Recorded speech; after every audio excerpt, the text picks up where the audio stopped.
make video games into movies has not had the best track record so far, but Netflix seems to be having slightly better luck. They've done animated series based on Castlevania, Skylanders, and Carmen Sandiego, and there's a Cuphead cartoon in the works. But of course, everyone's talking about the live-action Witcher show. And even though it's based on the books more than the games, the popularity of the series has led to a record-breaking number of hardcore fans and newcomers flocking to The Witcher 3: The Wild Hunt video game 4 years after its release. Presumably, hopefully, other video game publishers have taken notice and fast-track projects based on their properties, which will hopefully lead to more adaptations that actually treat the source material with the respect it deserves. So here are 6 kick-ass video games that we want to become kick-ass Netflix shows so we can watch them on our TV. GTA works as a video game series because it's a massive sandbox full of chaos rife with 30-car pileups, explosions, and occasionally gold-plated helicopters and jetpacks. You already knew that. But in particular, GTA 5's approach to 3 criminal characters experiencing the same story from different perspectives could totally work as a novel new approach to a Netflix show. Shows like Breaking Bad and Ozark do a tremendous job of making you root for the morally gray, borderline straight-up bad guys and depicting GTA's heist-ridden conquest of Michael, Trevor, and Franklin, alternating each episode to focus on each character's perspective, would deliver some seriously tense crime drama television action. Of course, GTA 5 already has a phenomenal story which doesn't need a do-over, so why not pick it up where it left off a decade later? All the principal actors are still around, and while Rockstar might want to explore some new territory and characters in Grand Theft Auto 6, fans would undoubtedly be ecstatic to reunite with Trevor, Michael, and Franklin in another medium. GTA 5, the show. In the meantime, we made an April Fool's video that was a fake trailer for an AMC show. Fallout, as a grim nuclear post-apocalyptic dystopia, has its own cheerful 1950s can-do American attitude, and it allows for stories that are equal amounts of comedy, drama, horror, and action. Plus, of all the AAA franchises out there, a live-action Fallout with a kind of incy-chintzy budget would be totally on brand. Get a cast of scruffy characters wearing costumes made out of recycled garbage and shoot them against a backdrop in like rural Arizona or something. That's Fallout as hell. Live-action Fallout was pulled off amazingly well in the Nuka Break fan series, so maybe Bethesda could see what those guys are up to. Throw them tons of money, truckloads. Give them like $40 and see what happens. $60. Yeah, give them the rights and a Patreon. Yeah, and then one of those like the Pit Boys. You can give them one of those. It still works. Money's tight over there at Bethesda. That's right.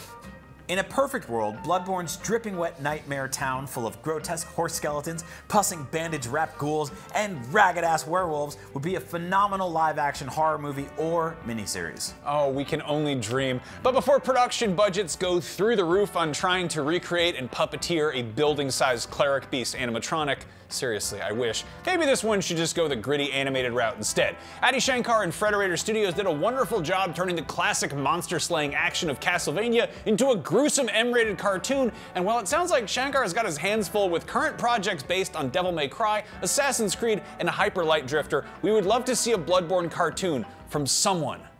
Dim the lights and just imagine a horror-tinged Monster of the Week boss fight show where a lone hunter scuffles with awful villagers, creepy monks, and bizarre creatures before turning a corner to face down a gigantic menace like Vicar Amelia or Rom, that awful, awful spider. Along the way, the hunter could gain access to badass new weapons and of course nudge the underlying story along through bits and pieces of wonderfully deranged lore. Why did that man shoot him with a Gatling gun from the roof? What happens if he eats a ball of dried animal blood? Most importantly, what is that umbilical cord for? Bobby Bloodborne could find the answer to these questions and more each week in Bloodborne, the animated series. You need a better name than Bobby. Robert Bloodborne, MD. In the meantime, there's always the Bloodborne graphic novels from Titan Comics. That's right. God of War's incredible characters, ranging from angry, brooding dads to eccentric shopkeepers, would translate perfectly to a Netflix miniseries. The tale of Kratos and Atreus' epic journey across Midgard is one of loss, grief, turmoil, and the growing relationship between father and son, and the miniseries format would give the story plenty of room to breathe. Yes, that's very good, but also God of War is about killing monsters and ripping off their heads with a gigantic axe or your bare hands, so the combat sequences would need to be violent, intense, and way too hot for network television. Not that they would ever consider it. But The Witcher showed that Netflix is not afraid to put some M-rated live-action beheading and disembowelment front and center. The recent movie 1917 did a phenomenal job of depicting the journey of two men across a war-torn battlefield with a one-shot cinematography approach, meaning it never really cut away, striking a balance between tense action and nuanced character moments, all the while keeping the camera locked on the characters. Just do that, but with Kratos and Atreus. It writes itself. They already made the game. That's it. We're easy. It's done. Just do it. Netflix, Sony, just kiss. Make it good. Make out. God of War, Use the show. tongues. We did it. Get Done. in there. Ah, crap. We got more. Blah, blah, blah. Considering the Zelda franchise has been legendary for over 30 years now, I get it. The legend, wait for it, and I hope you're not lactose intolerant because the second half of that word is dairy. It's genuinely baffling that we haven't had an official movie or TV adaptation of The Legend of Zelda. Well, excuse me, Princess. We do not did have speak of that by the wand of Gamelon. I think Link deserves a slightly better treatment at this point. That's right. That show was really bad. It's a very bad time. I want something with the production budget of Game of Thrones, but with less of the talking, the incest, and the crushing disappointment. I'm okay with not having incest in Zelda. That's probably for the best. The Zelda franchise could work as a TV show because it is a story, like many others, about discovery, exploration, conquering the unknown, but with the ultimate goal of defeating evil. Who is a huge pig. Sure, yeah, of course. Pig man.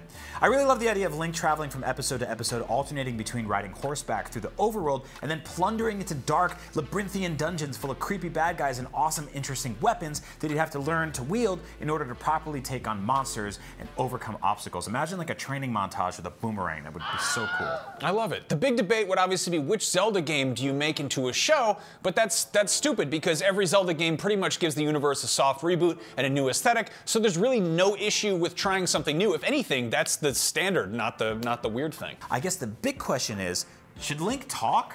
Absolutely not. That would totally ruin it. I would say just take a page from The Mandalorian and have, a character who instead of having a faceless metal helmet, they just have, facial expressions and gestures, but still totally terse. Pantomime Link. Yeah, he can still do the ya-ya and all that. Oh, of course, you gotta have ha-ya!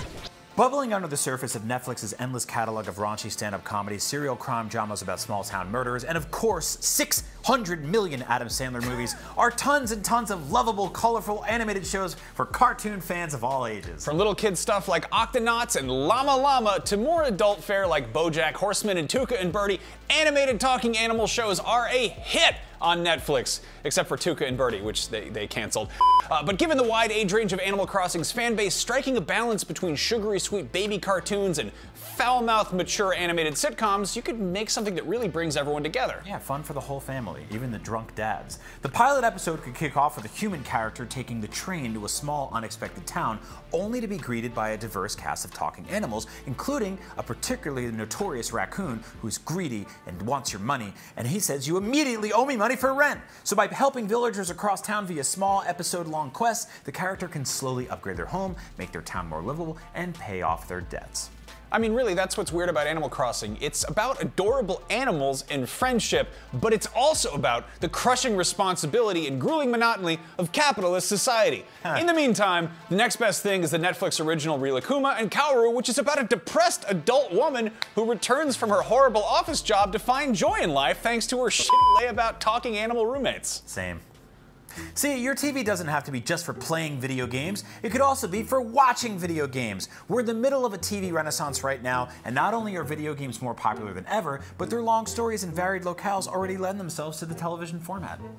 That makes perfect sense. I agree. I mean, you could always just watch a Let's Play though, or just someone streaming it. But still, it would be awesome if your favorite games were full-fledged, big-budget TV shows. Wouldn't that be great? Yes. So which video game do you think would make the perfect Netflix show? Let us know in the comments below. After all, they already made video games based on Stranger Things, Narcos, and Dark Crystal, so it's time to return the favor and make some shows based on video games instead.